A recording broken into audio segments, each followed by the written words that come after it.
What's up, y'all? Welcome back. Welcome back.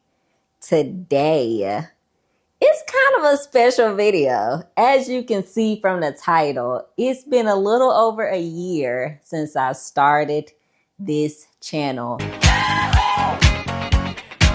This go round. And I just want to do a little bit of reflection. Let's go. Okay. It's been a good ride. I reached 1,000 subscribers. Thank y'all. Thank y'all for sticking around with me, listening to my book reviews and stuff like that. I truly appreciate it. I love talking to y'all. What has changed? Let's see. And to be fair, I don't have this like scripted or wrote out. I'm just going off whatever come to my mind. So if it's all over the place, y'all, that's why. Anyways, the one major difference I think is that I actually stopped doing monthly wrap up videos where I'll just review every single book that I read throughout the week. Throughout the month. And there's a very specific reason why. I like monthly wrap up videos. I love watching other people's. So naturally, I wanted to make my own because I like watching it. I like consuming those videos. So I want to make those videos too. The issue is I didn't want to keep my books in a different location for an entire month. Like I didn't want to go at the end of the month and it seemed redundant to have to re-pull them down after I already had them down and put them where I wanted. Then I didn't want just a random stack. I didn't want them in a temporary holding spot. I just didn't want to do that. And also, I didn't want to wait to the end of the month to review every single book. It again seemed redundant to have individual videos where I'd be doing a review and then at the end I'm essentially reviewing it again. So I was I don't want to do that either. And then the very last reason is I didn't like making those. I really like watching monthly wrap up videos for real. And I wish I did like making those videos, but those is probably my least favorite videos to record. And probably the videos I got the most views on, to be real, but it was just I didn't want to do it. I didn't want to wrangle this huge stack of books and be I'm recording this. It's just, I wanted to read it, keep a few out to do my review, and then put it back where they belong, whether in here or my other bookshelves. Put it back in his home. I just didn't want it, out. And then I didn't want to put it in his home and then come back and have to get them just for the end of the month video. So I stopped making them. That's one of the changes. Speaking of changes, the beautiful part about having a YouTube page and a YouTube channel and putting out content is that at first I feel you're just trying stuff. Me personally, I was just trying stuff. I was doing things that I like to watch. So I was making those videos. I was putting out videos that, seemed to fit what I thought I wanted. And some of it was, but also you just over time just kind of hone into what your style is, or hone into what's best for you. I feel like that tuning process could take, years really, because I think it's constantly changing, especially with different trends and stuff that come up. So you figure out, or I figured out what I like to make, what I didn't like to make, and where I kind of want to spend my energy, because it is energy, recording and editing and stuff like that. So yeah, that's the first thing. Second thing, I got a new location. That's different. When my page first started, I keep saying page, channel. When my channel first started, I actually had no location. I was just in a chair, in my first video. Then I was outside on the back porch. And then I was just wherever. Then I started recording in my living room. And I liked that. It was cool. But it was always an issue. People was loud. My kids act like they ain't see me recording. My husband decided he wanted to drill something and hammer something as soon as I start recording. So I wanted to kind of have a more secluded spot because I do most of my recording when people in the house. So then I moved into my office, and I've had this office, but I didn't have like books in here. Even though I plan on putting them on the other side of the wall, they end up being on this side. Anyways, I have a new, office, new set of shelves that I really like. And so I'm in here now. I like it. I can close the door. They still loud, but y'all probably can't hear. They loud out there right now. But if I was in the living room, it would be so distracting, y'all. But yeah. What else? I got some good book recommendations for y'all from y'all. Yeah. I love like when y'all watch the videos and be like, I think you would like XYZ. Love that for me. Because most times y'all be right. I think I got one recommendation. I actually read it and I didn't like it. And that was in the early days. Like, I just did not like that book. I think I put up a review, but I can't even remember. But it's only been one, so that's pretty good. Also, I think back to like that very first BookTuber newbie tag. I don't think that was my very first video, but it was like one of the first few.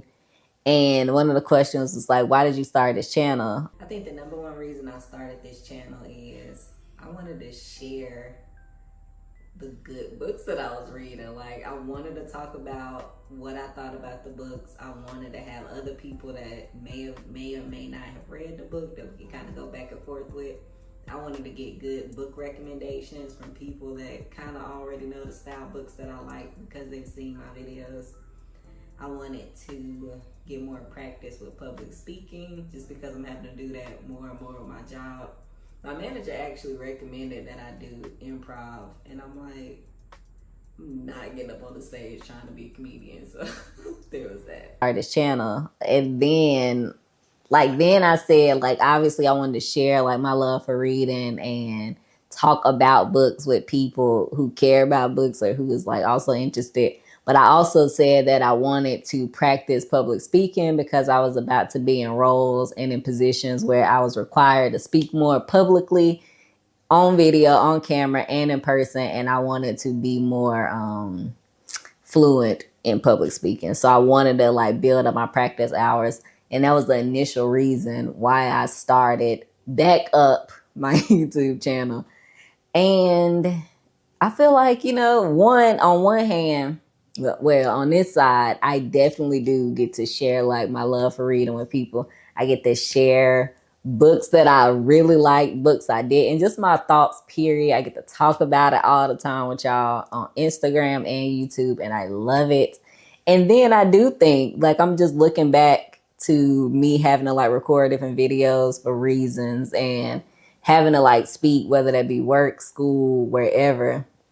I do feel like me like constantly speaking into a camera makes it, I feel more natural when I got to go into those places and actually talk about things because I'm used to having the camera in my face. So I think why I started it helped out. I think, it was a success in that way. Yeah, and I don't know. I really didn't have a reason to make this video. I just wanted to say how much I enjoyed like being on here, talking to y'all, watching y'all videos, commenting on y'all videos, giving book recommendations and reviews and everything. And I don't know how the page is gonna change over time. Time will tell. But I am glad to be here. And yeah, it's been a little over a year. I started last October, so it's been a good time. Good time. Good time. I did go from when I first started posting, it was like sporadic.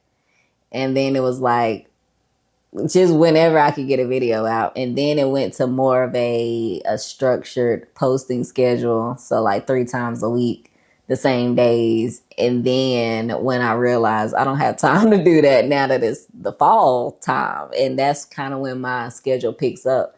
Because the way that my year is structured, my scheduled year is structured, the first half of the year is like I have more free time in the first half of the year. The second half of the year, it's just like, so I was like, okay, I can't post 3 times a month. 3 times a week. So I went to 2 times a week. And I feel like that's been working out for me. So yeah, I'm just staying fluid, being able to like move and go, realizing that I do this because I like it.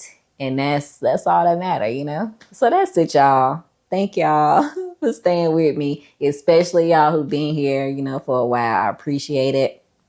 Um, that's all. I ain't had nothing else to say. I feel like, I don't know, maybe I'll put out another video too, because I feel like while like I am here expressing gratitude and appreciation, I still feel like I need to be talking about some kind of book. What can I say?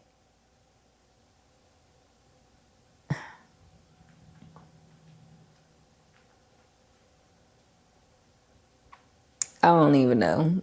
I don't know, y'all. Oh, let me show y'all the two books. Well, let me show y'all the books that I'm currently reading that I've been reading a while, but I keep having to take breaks. Hold on.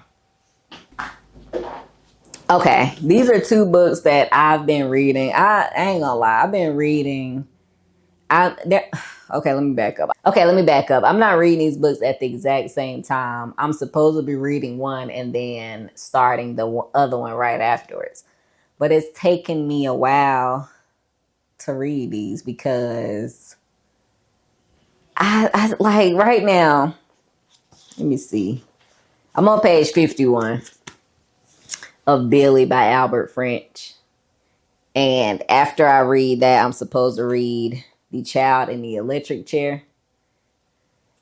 These are hard for me to read, obviously. They both follow. This is like a fictionalized account, and this is a nonfiction read of the execution of George Stinney from the state of South Carolina. And they're just hard to read, man. And I'm not even at a point, like I said, I'm on page 50 something. I'm not even at a point in this book where like it's just like I know it's coming. And so every time I read it, I'm getting like it's not anxiety because I don't know. And it's not necessarily the subject matter. It's just like I just feel like it's not the right time for me to finish this. And every time I'm like, okay, yeah, I can read it. Then I put it down and I don't want to read it no more. But I don't know. I've been reading this for like 2 months, which leads me to another thing. I also stopped doing the monthly wrap ups because, like, if I start a book in 1 month and then it's like 20 pages left, and then I finish the book the next month, do I really want to like count that? Like, which month do I count that in? The month that I read the most in? Nope, the one I finished it in, but then I only read 20 pages. So am I really counting this for this book? I was just overthinking it. That's another reason I ain't doing the monthly wrap ups. But when I do finish these two, when I do finish them, I will put them like in their own separate video. It'll be like, you know, a book pairing video and get my reviews on it. I already know the real life story. I already know what's gonna happen. I already know like the events leading up to it. I'm just like putting off reading these books to be honest, but I will be finishing them because they're short. It ain't gonna take much. It's one of those books where I feel like I just have to like I have to say like, okay, I'm gonna go ahead and read it. And I haven't said that yet. I have to really be like, all right, let me sit down and read this because I do believe they're important reads. I do know like the actual history of it, but I've heard great things about Billy and want to read it. And I can already tell I like the author's writing. I haven't read another book by Albert French, even though I believe I have one. And, you know, just reading the nonfiction account. So I'll be putting out a review of these when I actually finish it. If y'all are interested, it'll be on the channel per usual. But yeah, y'all, that's it. Thank y'all for sticking with me. You know, I appreciate it on Instagram and YouTube very much so. And I'm going to see y'all on the next one.